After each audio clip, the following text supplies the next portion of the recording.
song.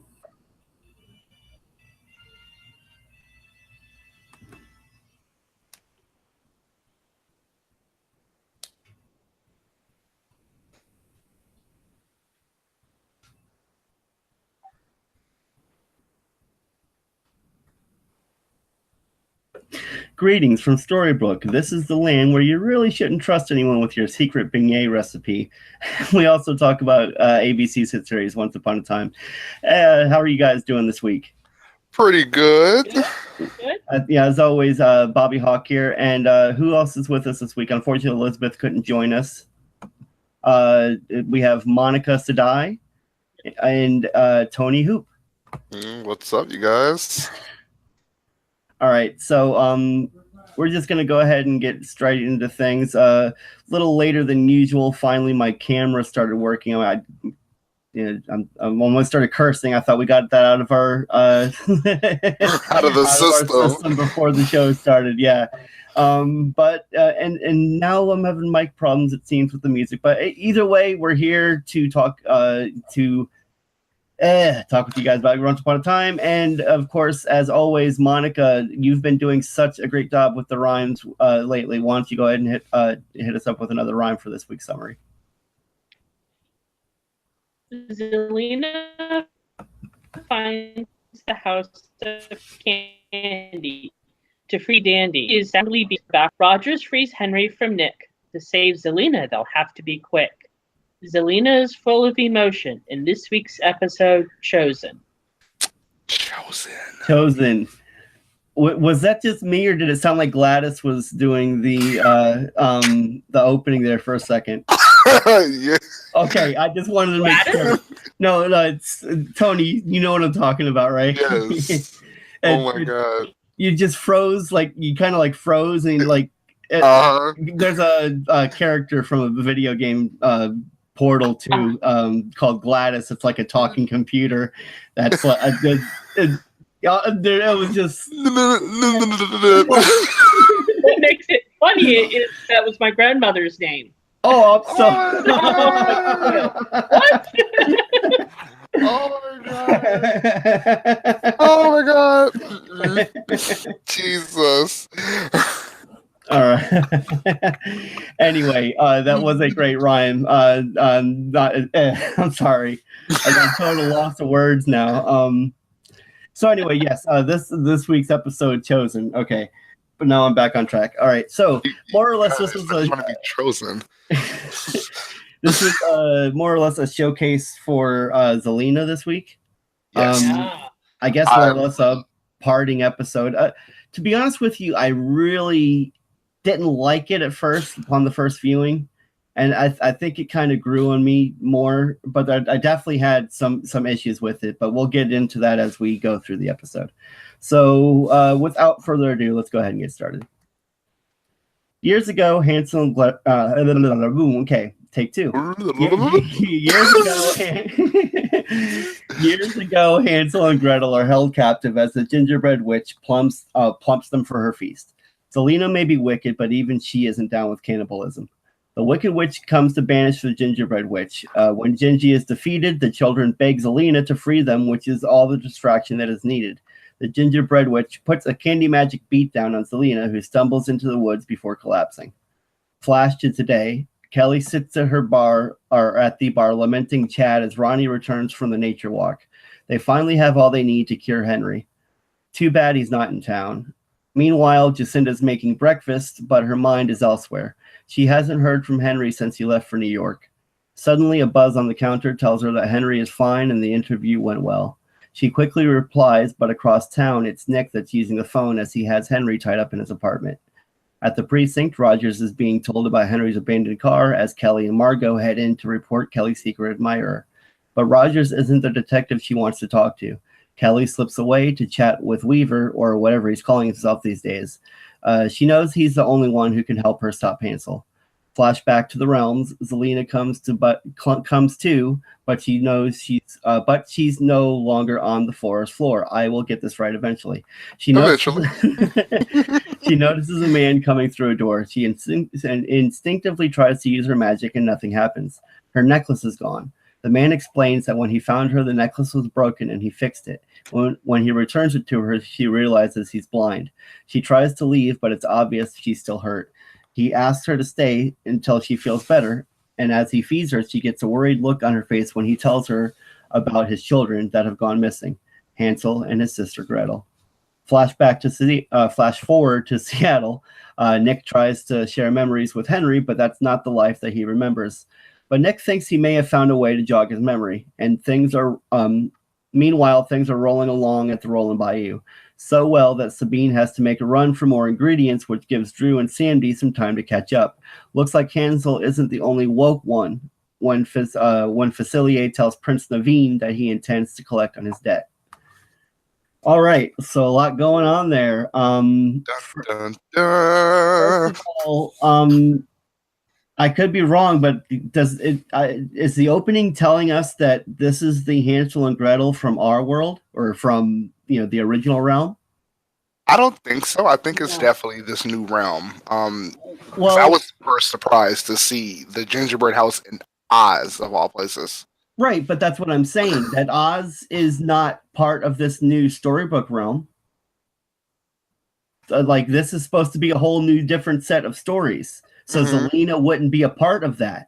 So flashing back from Zelena's Oz to this gingerbread house shows us that this gingerbread house and this Hansel and Gretel are part of Zelena's realm. And Zelena isn't part of this other Storybook realm. She's part of the original Storybook realm, our Storybook realm. I don't know what you would call it. So the original, definitely. Right. The original. So giving up on that nonsense. Yeah, I think we have, but we're still trying to make sense of it. I don't know why, but we can forever try. I'm struggling with it. I don't care. I think it's the same. It's hold on. No, it's they are the definitely, I think, the different side of the story, because with Henry writing these new stories, his powers doing what they're doing. Right, but even create new characters. Yes, but this isn't the Hansel and Gretel that he wrote. This is true. Right. This isn't the Hansel and Gretel from his story. Because Nick, Jack, Hansel, whatever you want to call him, he points out all the glaring, I don't know. Thank you. That's a word. That's a word I'm looking. In Henry's story, because this isn't Henry. This isn't the Hansel and Gretel that Henry wrote. This isn't the Hansel and Gretel from Jacinda's, Ella's, that that storybook realm. This is the Hansel and Gretel from our storybook realm. I mean, okay. If anything, if like, but then haven't we already met Hansel and Gretel in our storybook realm? We have, and they were just about the same age. Now, if this was ours, then we would have recognized the actors. That's what I'm saying. That like nothing about that made, and I think this is why I didn't like this episode to begin with. And the only reason I like it is because I like Zelena so much, and I do feel that there were so many moments in here for her to shine. Definitely. But I just can't wrap my head around what's going on in this episode. I'm thinking from just a theory point of view that this is just a story that was waiting to be played out, or maybe it was just time for this. It was this chapter of the story to be told. I mean, I think at this point they don't even care that there's two different storybook realms. Yeah, they're just throwing it out there, like they're just like, this is what it is. This is it. This is it. You've got 8 more episodes, 7 more episodes, whatever the pace may be. Enjoy, right? take it, and all the sweets. It could be worse. Right. But yeah, that's where I feel that we're going with this story. Because like I said, and it really sucks because I feel like the past, I feel like they were on a streak. I feel like for the past 2 or 3 weeks, we've been gushing about about how well they've been doing. And hopefully next week is a little different. And I'm kind of jumping ahead of myself and judging the whole episode already. And we've only discussed the first third.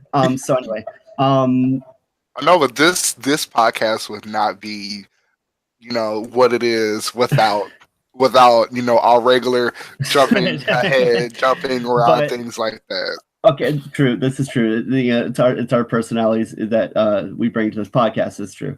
Okay, so I mentioned Kelly when I was talking. Zelina. Like I said, this was definitely her episode to shine, being that it's more or less seems like her swan song. I'm sure she'll probably come back for maybe the last episode, but I think this is probably the last. Yeah, I'm thinking this is probably the last we've seen of her for at least a while. So I loved the captain slip up when she called, Hook captain, and he was like, "That's detective." Right. I know who you are, Captain. Yeah. Yeah. Oops. And then you can take the actually I think I'm jumping ahead of myself on that line. But again, you said, screw it. You said jumping ahead of yourself. I loved it when she went into more or less Gold's pawn shop, serves as Gold's pawn shop now, and she was like, you can take gold out of the pawn shop. So true. I just love those little asides. But anyway, and there was another thing. So why didn't Zelina use her magic to heal herself when she was in the cabin with Hansel's dad? I had that question. Any thoughts there? This is true. I mean, like, I thought that I'm thinking with her going up against a strong witch in general, it just took a lot out of her. So everything about that would just seem like so stupid, to be honest with you. I did not like practically any of that. I didn't like just everything about that was stupid. Nothing was like. I felt there were so many times in this episode that there were like scenes missing. Mm-hmm. Like you I don't know, like you were supposed to I don't know, they just didn't give enough information for you to like really process what was going on screen. And I'm betting it's going to be more explored or explained in the deleted scenes. Those deleted scenes just seem like, why did you take that out? This should have been in there. Do you know who directed this episode? That would be Lana Perea. Yes. We did not mention that at the top of the episode, and again that made me a little, more tied as far as like invested in how well the episode was going to do, and so maybe that is another factor in why I was not as pleased by the episode. Mm-hmm. Well, it's not like she wrote it. She just no, I hear you, but I was just it's like this is her directorial debut, and so I'm looking forward to I don't know, and there were quite a few cheesy moments in this episode that even if you're not the writer, if you're the director, you could be like, we couldn't come up with something else, guys. I mean, with giving I actually seen an article or two about it, about what she thought. Now go on, you monkey, get on that bike and fly. Are you serious? Are you serious? Yes. Oh, okay. I mean, I saw a couple of articles about what she thought. She was given a lot of free roam in what she can do, things like that. But I don't know. Now go on, you monkeys. I don't know about that. But isn't that what she said? Now go on, you monkey, get on that bike and fly. Yep. That's what she did. Yeah. Mm-hmm. It made me think of that line from Frozen with the guy who's like, with the, what is it? He says, with the, like a monkey with the wings of a chicken, I fly, or something like that. It's so awkward. I mean, oh God, I don't know. When he was with Weaselton or whatever. Wesselton. No, yeah, but that's how he would say in the movie. He'd correct them. Didn't Alan Tudyk play him in the show or something? Or no, was he on? No, Alan Tudyk played him in the movie, but he was on the show though, wasn't he? I believe he was so. in an episode of the show. Yes, Wesselton was on the show. Yes. Yep. Mm-hmm. I thought that was funny. I know everyone gives the Frozen arc a lot of crap, but I think it had its moments. It did. I enjoyed it. If we had to talk about it again, I think I would have loved to revisit that arc. Definitely. I mean, I think we've gotten a lot worse stuff from the show than the Frozen arc. Land of Untold Story arc. That was okay. That was just missed opportunities. I feel so much more. Yes, I was when I first saw that story. You know, when they first teased that, I was like, Jules Verne. You know, Zephyr's Fly. I mean, I was so waiting. This is what I've been waiting for, and then more stories that are not, fairy tale. Yes, bring it. And then it's like what? If I had to pick, like, like here's like 4 episodes that like got my hopes up and disappointed me. It'd be like that one, the Portal episode. When they go into Jefferson's Hat and they show all the doors in Jefferson's Hat. It's like I don't even want. I'm sorry. We need to move on. We need to move on because I'm getting steamed up. I think there's smoke coming out of my ears. Okay. Okay. And then how does what is happening in Nick's apartment, Jack or whatever, remind him of Henry's 19th birthday party? Was Henry tied up somewhere? Like what? I mean, I don't understand what was going on in that apartment. My question is, when did they meet? It must have been pretty shortly after coming out of the portal. But didn't we see? But we also saw their meeting, didn't we? Or no? No. We just saw them. We just saw them together. Each other later. Okay. And say, hey, so this is my friend Jack. Mm-hmm. Oh, okay. And then they talk. Oh, we've had many adventures together that you'll never see. That you'll never, ever, ever see because the show is ending. All those episodes that we would have gotten. And I still wonder if they knew in the beginning of the season that that's where they were going with Jack. I don't think they knew then that Jack was going to be Hansel. No. But hey, in the turn of events, I think is it all right. It's all good. The show is going to end, guys. Let's just, I know. I was just, like I said, I was just so happy with these past 3 episodes, and so kind of. And then it's dropping the ball. Well, you know what? Anyway, shows got to have their downfall. I know, and I'm hoping next week's episode is called The Guardian, so I'm really hoping to find some answers with that one. It's going to be great. Anyway, did you guys watch this week's live, or did you watch it on DVR, or on demand? Hulu. Because I recorded it, and when I went to watch it on my DVR, apparently Trump preempted the show with his Syria strike. Oh God! It was literally the last 5 minutes of, not even 5 minutes. It might have been 2 minutes. It was the scene. It was the scene. Okay, I'll wait till the end to say it. All right, Tony. Why don't you go ahead and tell us what you thought about this first third? This first act, I actually liked how they went back and showed Zelina's kindness throughout, the scenes with the guy, I forgot his name. What's his name again? I could not remember for the life of me. I tried to remember. The father? The father, yeah. I don't think they gave him a name. They mentioned it once. It was like Ivor or something like that. Ivan, I think, or Ivor, or yes, I for some reason I wanted to say Ivor. Yes, exactly. IV something even. IV something. Yeah. Yeah. It's okay. We'll never see him again. It doesn't matter. Right. It's all good. We don't even know if he's even alive. Anyway, I like that they showed her kindness. That's something that we hardly ever get to see.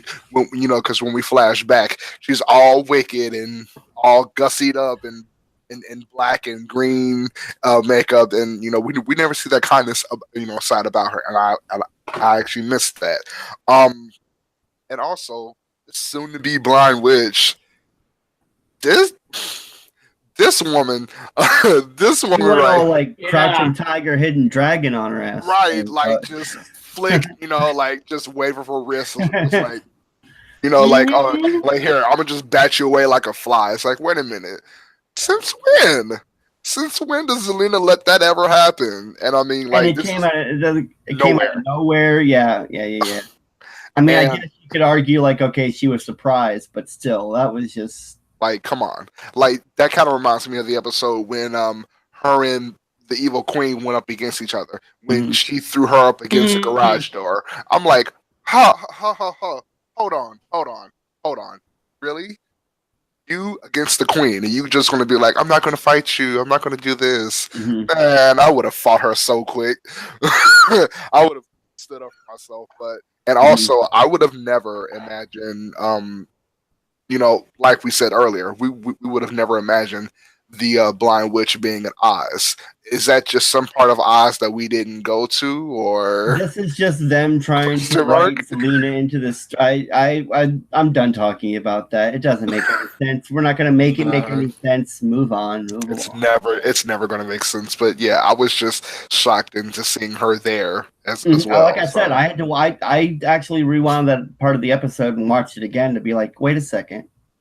So like, are you right outside the city? Yeah, it's like, so is Oz in the look? Now we're getting into it again. We're not going to answer it. We're not going to answer it. No, but it just didn't make sense. But yeah, that's what I thought. I liked how they showed a side that we hardly ever get to see about Zelina until later, into the present.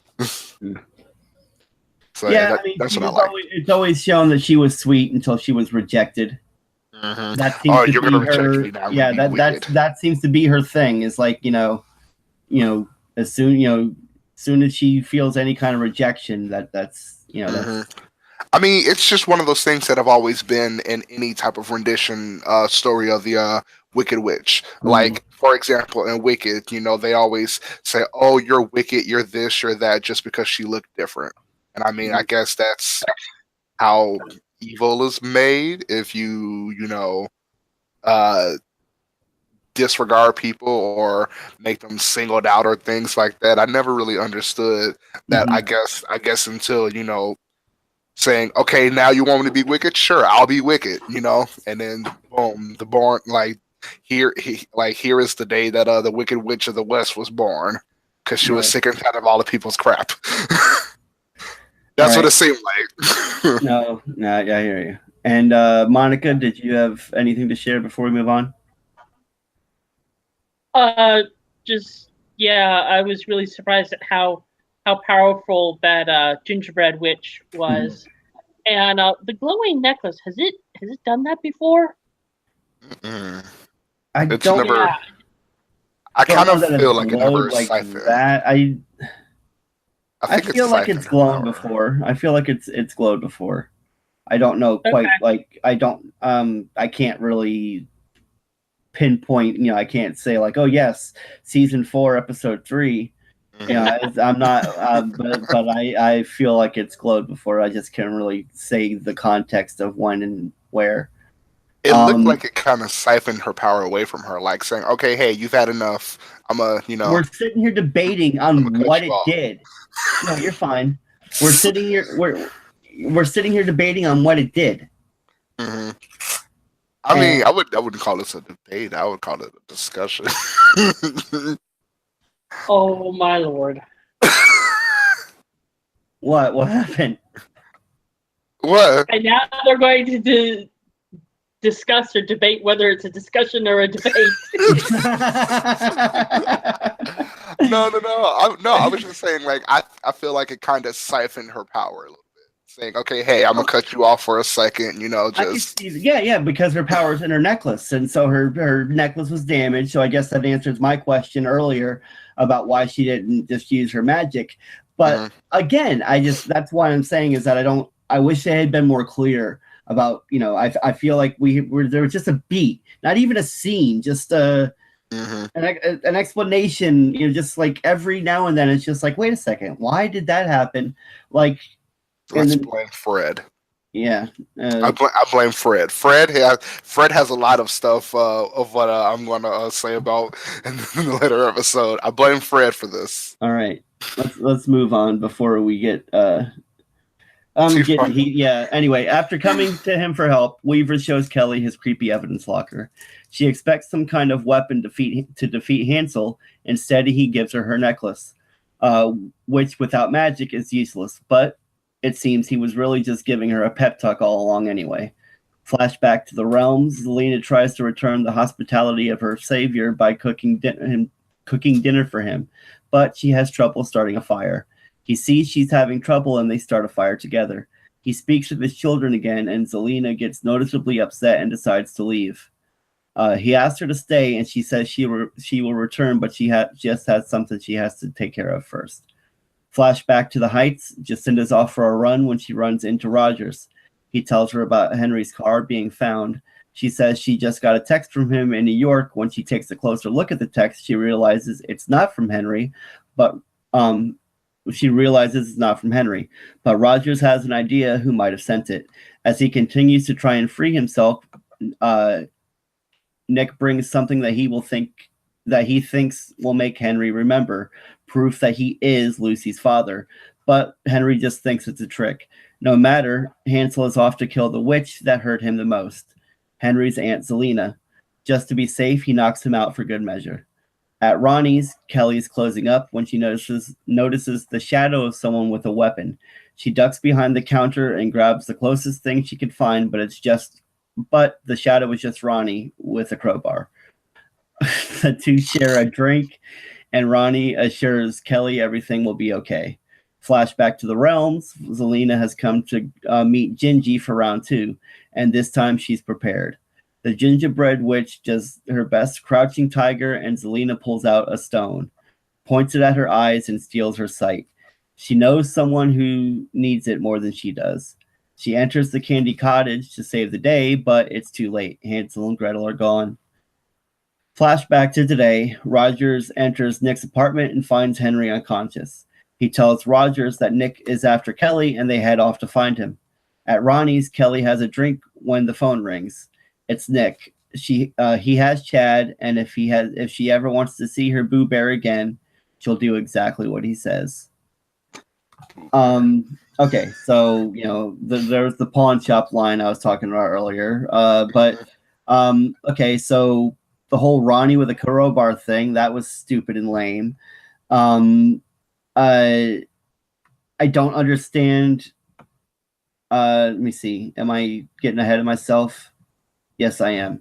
All right. I don't know. I didn't write any notes on this section, so I obviously don't have too much to say about it.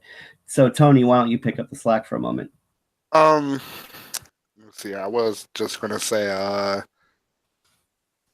why don't you go, Monica? Go ahead. Okay.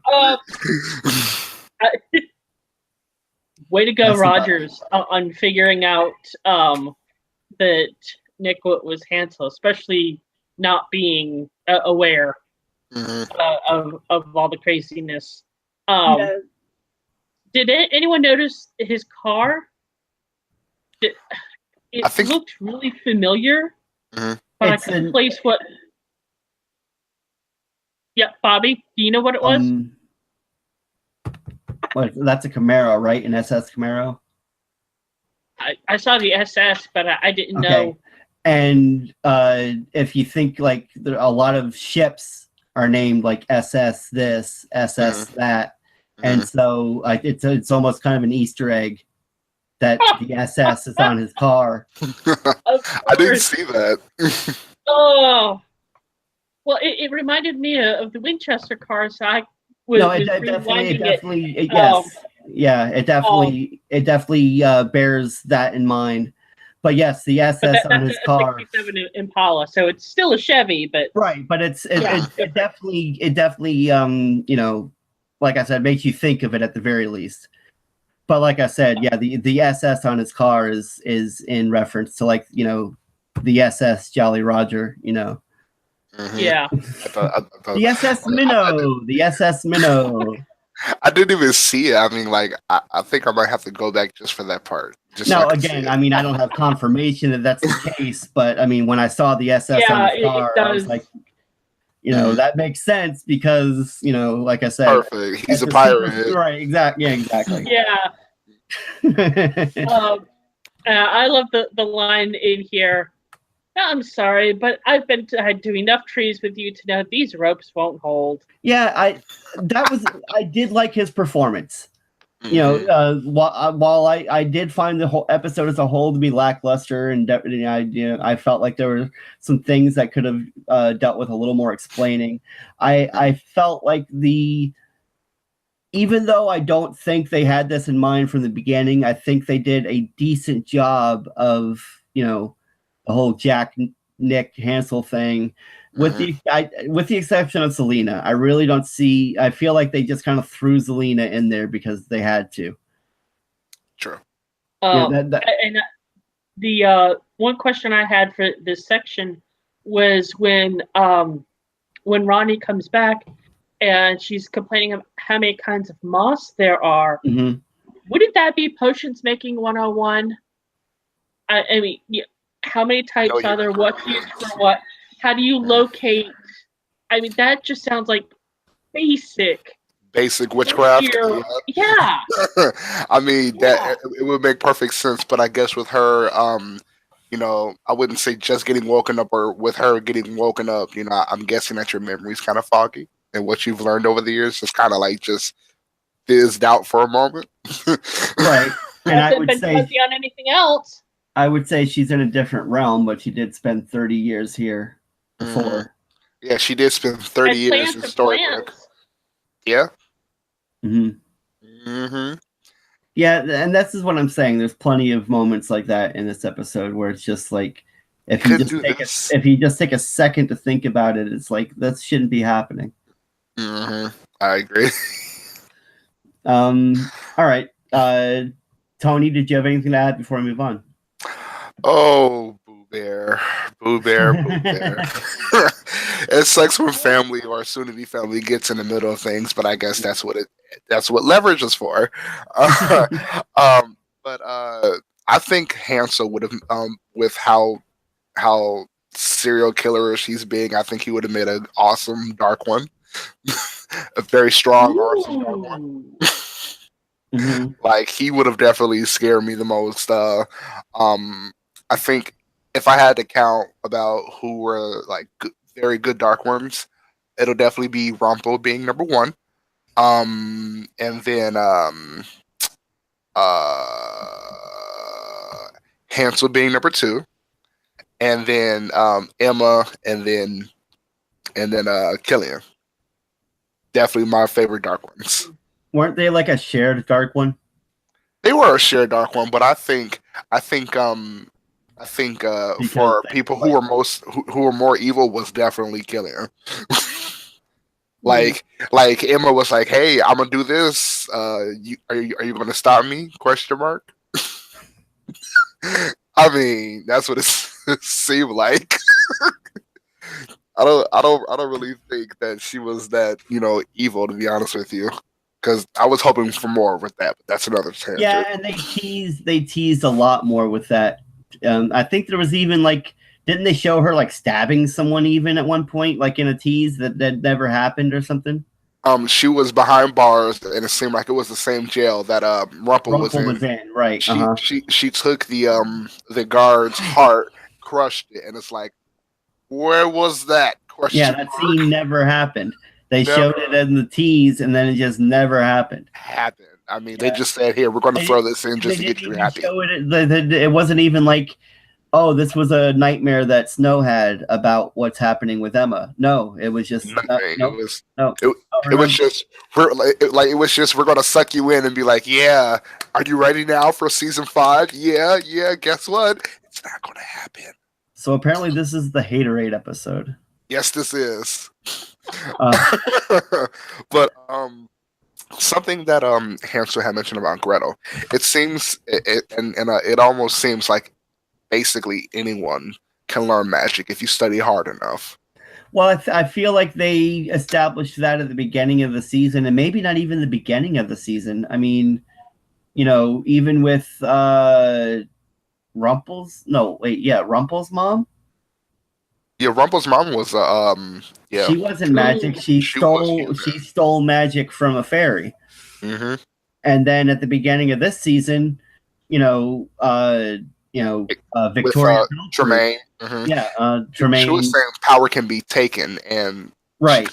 And in that sense, now that I'm thinking about it now, it kind of reminds me of Rumple's mom. Mm-hmm. Taking the power of another from the fairy. Right.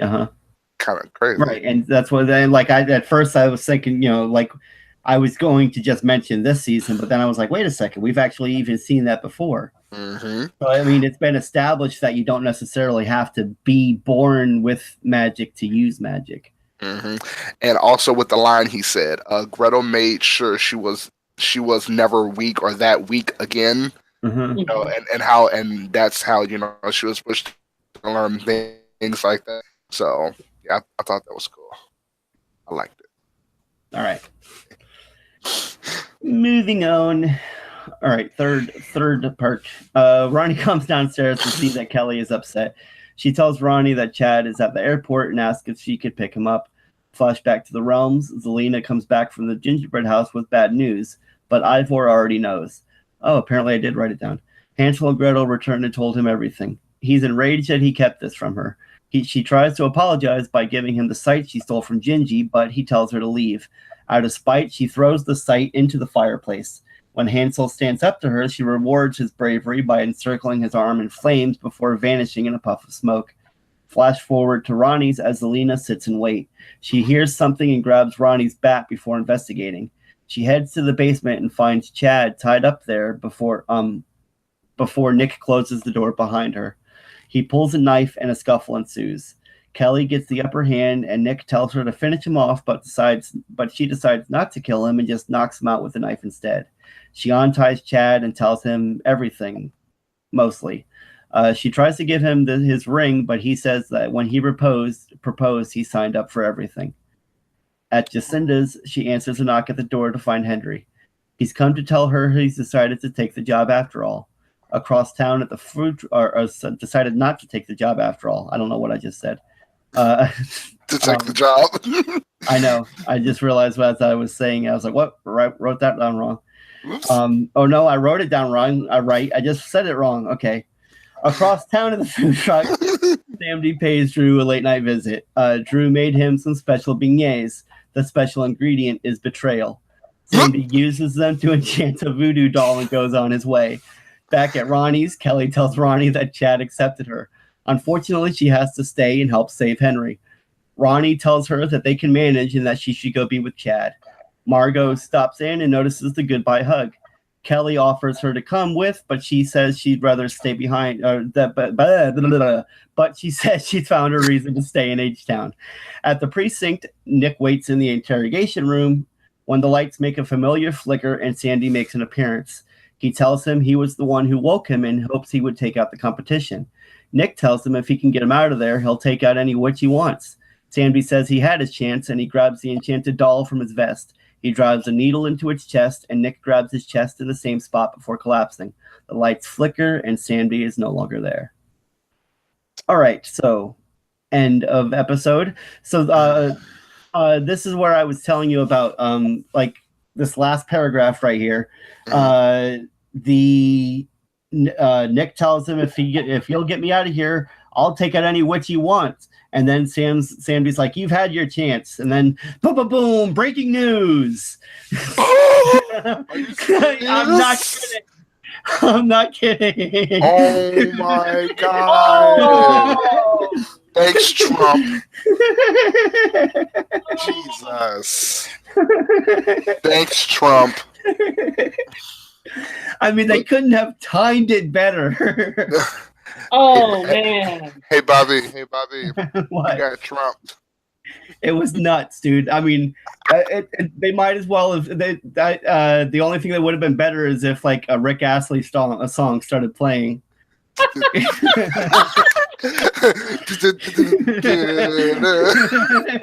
would have been bullshit.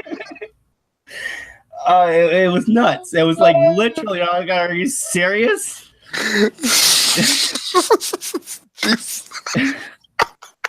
Oh my God. Anyway, how'd you catch the end of it? Well, I mean, it's on demand and whatnot. Yeah, I mean, well, I know. Yeah, literally, yeah. But I mean, well, just like you guys, I have Hulu, I have on demand, so I was able to catch it. That but anyone who was watching it live, yeah, that's what they got. Oh my God. Yeah, it was nuts. Anyway, like I was saying before, I feel like there were just scenes missing all throughout this episode. Did Nick or Jack or Hansel or whatever tell Kelly to send Ronnie to the airport or to like get rid of her or something? No, I think Kelly was just trying to get her out of the way. So what exactly, like he said, do exactly what I say. And then she That's didn't, it? yeah, she just sat there. Just like, what, okay, I'll did, do what you say. you know, I'm going to, and then she was surprised when he came, like everything about that. So like, what did he tell her to do?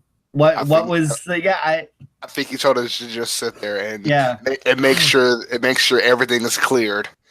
Yeah, that's what I was thinking. That maybe he said, I'm coming there, and if you're not alone, I'm going to hurt whoever's with you. Maybe something along those lines. And that's why she got rid of Ronnie. Man, Ronnie had a crowbar. Zelina had a bat. Yeah, what can you do? Honestly. Okay, so what was up with the magic beignets? Again, I feel like we were just missing some information there. Like what you had her you had her give you the recipe, right? Yeah. Oh, so now I can do this. What? What did you just do? I don't understand. I think whatever Sam D is out to do right now has to deal with Tiana in a way. The reason why he's taking things from her. No, I understand that. What I don't understand is what just happened with those. I'm okay. This is me just making a logical conclusion.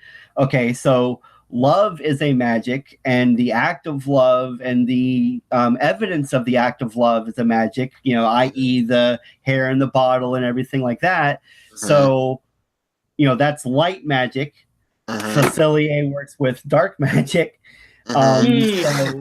So like the evidence of any kind of like darkness, i.e. betrayal, him earning the trust of Sabine, and the evidence of that trust, and then betraying that trust to Sam D, and then the evidence of that, I guess. I'm thinking like you said, the ingredient.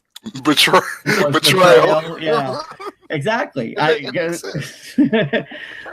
I don't know. And I guess on one hand, it's like, well, I guess at least they're not like, on one hand, you'd be like, well, if they were explaining everything, then it's like they're talking down to the audience. You want them to leave a few gaps for the audience to fill in so the audience can feel like they're involved with the story. But at the same time, I just feel like there's too much, I had to put, too much that I had to put together for this episode. It makes sense. Yeah. Yeah. Mm-hmm. And I feel you. That's where I stand thus far. Okay. And so does Sam D have magic or not? So he must. The lights flicker whenever he enters the room. Yeah, that's his cue. So, but we've seen him have to siphon magic in order to give Ronnie some magic, and then we've seen him with this beignet thing. He had to, get this little bit of beignet magic in order to enchant this voodoo doll, but yet at the same time, he can enter a room in the flicker of a light and vanish just as quickly. Mm-hmm. So what is going on here? I feel as if the next time that your lights ever flicker, just look for Sam D. Take a look behind you, right? Yeah. Like Sam D, are you here? They're screaming for the salt that I'll be hollering at Sam D. Like, Sam D, stop it. Okay. So yeah, I just feel like there were so many inconsistencies and so many things I had to wrap up myself in this episode that while there were definitely moments, I liked Nick and Jack's performance or whatever whatever you want to call them, and I loved Zelina's performance, but I don't know, Tony. What do you think? Well, here it is. Fred is going to be playing a role in my haterade that I'm about to spill, and let me tell you, I'm about to spill a gallon. Okay. So here's my question. How in the world did Fred help Hansel sneak Chad into the basement and there isn't no door in the main room of the bar that leads down to the basement? It literally made no sense. How could they sneak Chad past Lena as if it's like, oh yeah, here, I'm going to just turn, away. You guys go ahead and sneak him down the stairs. It's okay. I'm not looking, and then it's all of a sudden he's in the basement. Mm-hmm. Huh?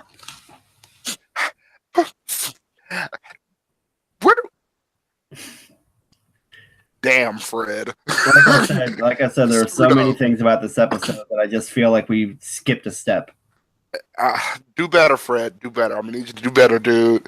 And then also, yeah, the same thing. Where does Zelena think she's going? I Mhm. hope she's going to be in the finale because I'm gonna need you to be like, if you're gonna come back married, Right. all that blah. But I'm gonna need for them to stop taking her out as if she's just like some side character. She has she is a character. She is a person. She has a story to be told and things like that. And she could be of very great assistance against the crap that's happening in Hyperion Heights right now. I just hate they keep on bringing her in, taking her out. Like, which way she's coming? I really was. I was happy to see that when they announced that she'd be coming on the season. Mm-hmm. And then I also was surprised to see her stay around as long as she did, to the point where I really thought that she was going to be around till the end of the season. Mm-hmm. Obviously now she's not, and I'm sure. I feel like that was kind of a casualty of what's going on. I think she probably was going to be on for the remainder of the episodes. Until until everything happened, with the end of the with this being the last of the series and whatnot. Mm-hmm. And like I said, I think I said 2 episodes ago that I feel like we're finally getting to the part where the writers had to start, closing up shop, and this is definitely an episode where you're feeling it. Everybody's leaving episode after episode, right? And not only everyone's leaving, things are being tied up. When's the last time we heard from Mother Gothel? She wasn't even in this episode, was she? No, she wasn't. She was mentioned a few times, but she was never in it. Mm-hmm. Oh wow, yeah. I'm guessing she'll probably play a big part in next week's episode. It's called The Guardian. What next week will be? 17th episode? Is that right? Yes, I want to say yes. 17. Okay. So that means after next week we'll have probably like 4 more episodes to go. About 4 more, yeah. Right, and then more than likely the last 2 will be a 2-parter. Because that's how they usually close out their seasons anyway. Yep. But then this time it's going to be huge because it's closing out the whole show. So I almost wonder, like, okay, so with The Guardian, that almost tells me that that's going to like take care of Rumpel's story, and unless The Guardian plays a big, a larger role, and it's just the like the first appearance of the Guardian, and then that will play out for the rest of the 4 episodes. That actually does make a little bit more sense now that you mention it. Basically, I want everybody to wake up at the same time. I want everybody to be in Hyperion Heights, waking up, reuniting, all at the same time. I don't need for people to be gone and be like, well, I don't feel anything or anything like that. I just want everybody to be there, waking up all at the same time. And haven't we already confirmed that Storybrooke, that they'll be going to Storybrooke? I believe so. They're supposed to be. We'll see. I don't know. All right, and Monica, you had some final thoughts as well. Yeah. You there, Bobby? Yeah. Can you not hear me? You were phasing in and out. Did I freeze? Did I do the Gladys there for a second? Yeah. The Gladys. Oh my god. So Chad is the best. This is the ship I didn't know I wanted. I was gonna be just cool with it being Zelena and Robin and just rock on, but yeah, this is awesome. Yeah, it was nice to see her get somewhat of a happy ending. It's a shame for that actor. I'm sure that when they cast him, it wasn't just going to be for 20 minutes of screen time. I really had hoped it wasn't going to be. Like I said, this everything got changed, the final hour. So, I would have liked to see him react with Marco. He's on the Runaways. That is right. He is. I gotta really watch that show. It's a pretty good show. Have you seen that yet, Monica? No. Do you know of it or about it or anything? I know of it. Yeah. Okay. Yeah, it's a Marvel show about a group of kids whose parents are supervillains. Mm-hmm. They're all evil, including him. And the kids have a dinosaur.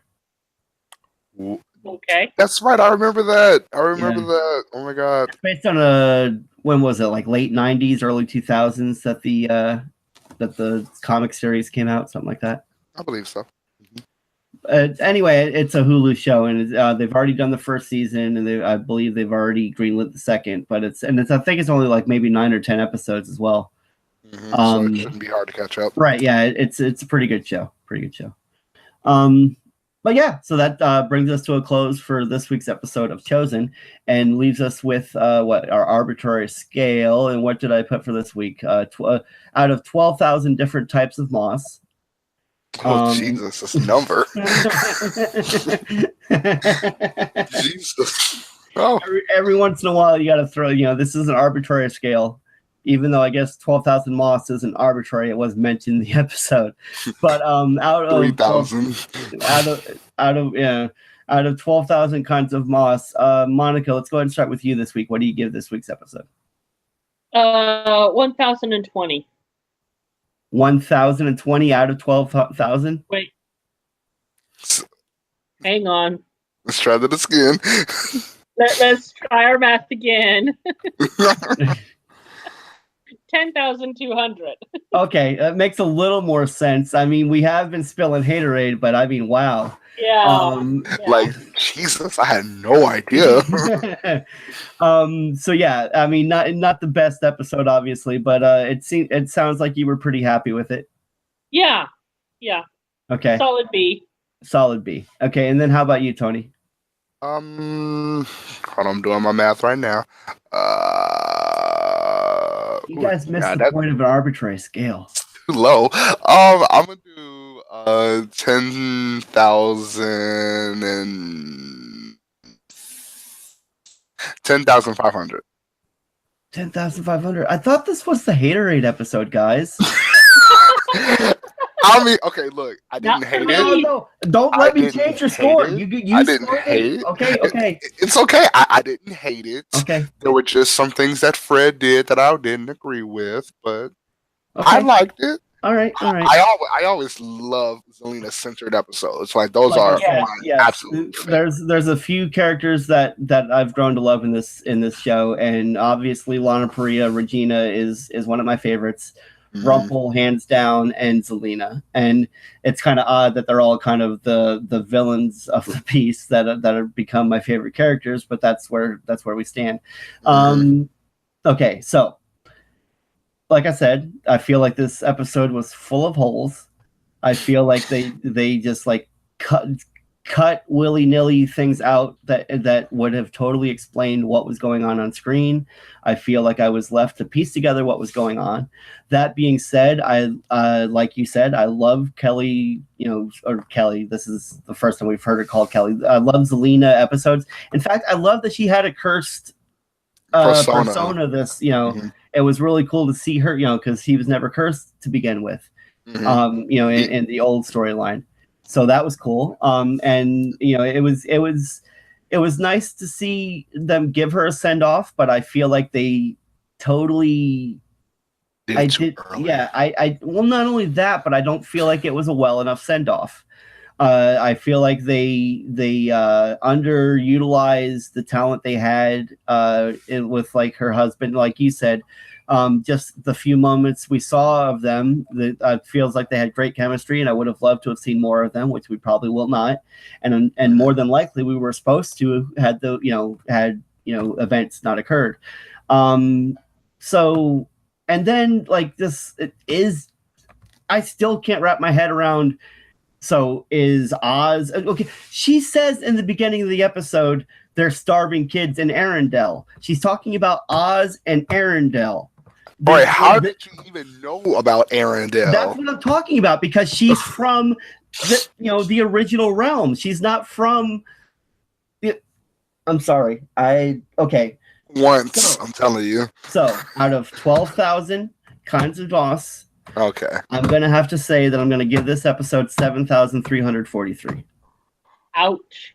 Bobby. This was, like I said, the moments I liked, but dear God, I almost wanted to give it lower. And if it hadn't had so many shining moments from Rebecca Mader, I would have definitely given a lower. I expected more from Lana Parrilla's directorial debut, and I don't care how much you say that a lot of that goes on the writing. I'm sure it does. She's a director. She could have chosen not to say that cheesy monkeys line. Yeah. So you get on that bike and you fly. Oh my God! Such passion. She's such passion. Such passion. You get on that bike and you fly. Okay. She could have been tearing up or crying in that moment to make it at least somewhat dramatic. Yeah. Anyway. Selena, sis, you get on that bike and you fly. So that's how I felt about this week's episode. Yeah. With 4 or 5 episodes more, I was really looking for, like what they've been doing these past 2 or 3 episodes. I was, high marks. I think one of them I even graded perfect at one point, didn't I? Yeah, I believe so. Mm-hmm. Yeah. Mm-hmm. Yeah, and that's so this isn't coming from someone who's just hating to hate. If it's a good episode, it's a good episode. But great episode. Anyway. So I think that's going to do it for this week's episode of Greetings from Storybrooke. Until next week, of course, you can always send your feedback if you'd like to join in the discussion. The email is greetingsfromstorybrooke@gmail.com. The Twitter is @GFStorybrooke, and the Facebook is facebook.com/greetingsfromstorybrooke.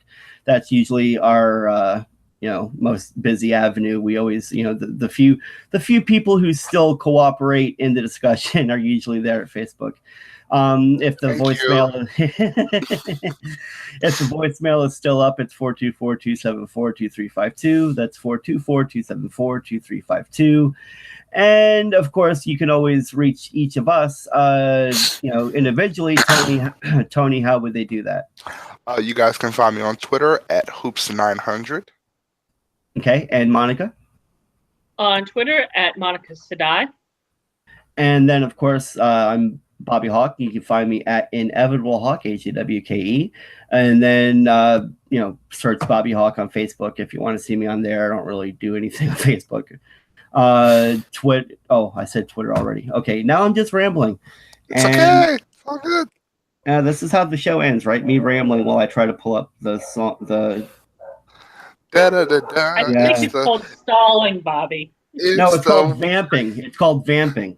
It's the Greetings from Storybrooke show. All right. Excuse me. Anyway, on that note, guys, until next week, who's going to count us down? 3, 2, 1. Greetings from Storybrooke. Oh, yeah. Greetings from Storybrooke show.